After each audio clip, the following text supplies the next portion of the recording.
women in history never heard of and wouldn't be surprised if you haven't either. Today, let's talk about Sabina Chebichi. Sabina Chebichi was born in 1959.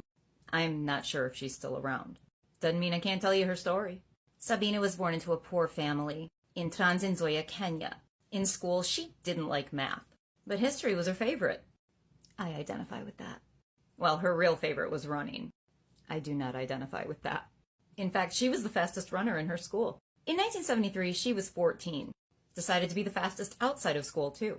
Her first race was at Kericho.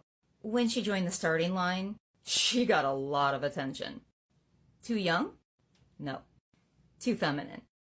No again. It was how she was dressed. In only a petticoat that the girls of Kenya were expected to wear under their clothes. She couldn't afford other equipment. But she won. Barefoot. That race got her the nickname the Petticoat Runner. Newspapers ate it up. Eventually, the secretary of Kenya's Amateur Athletic League Association heard about her and sent her first official running equipment, including brand new running shoes. For the rest of the 1973 season, Sabina recorded some of the fastest times ever in Africa for the 800 and 1500 meter.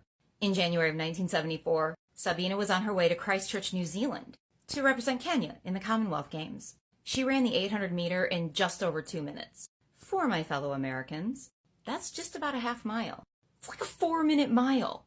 That tracks. The fastest mile ever run by a woman came in at just about 4 minutes 7 seconds. And that was this year.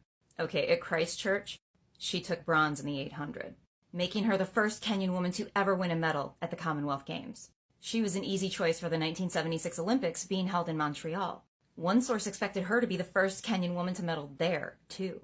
She trained. She was ready. She told papers she loved running. She loved hearing the crowds because it made her want to run faster.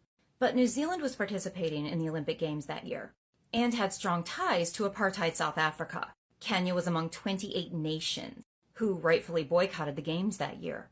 Sabina never got a second chance at the Olympics. She'd once said she didn't want to be a wife and mother because running made her the most happy. Social norms disagreed. Sabina was pregnant and it ended her running career.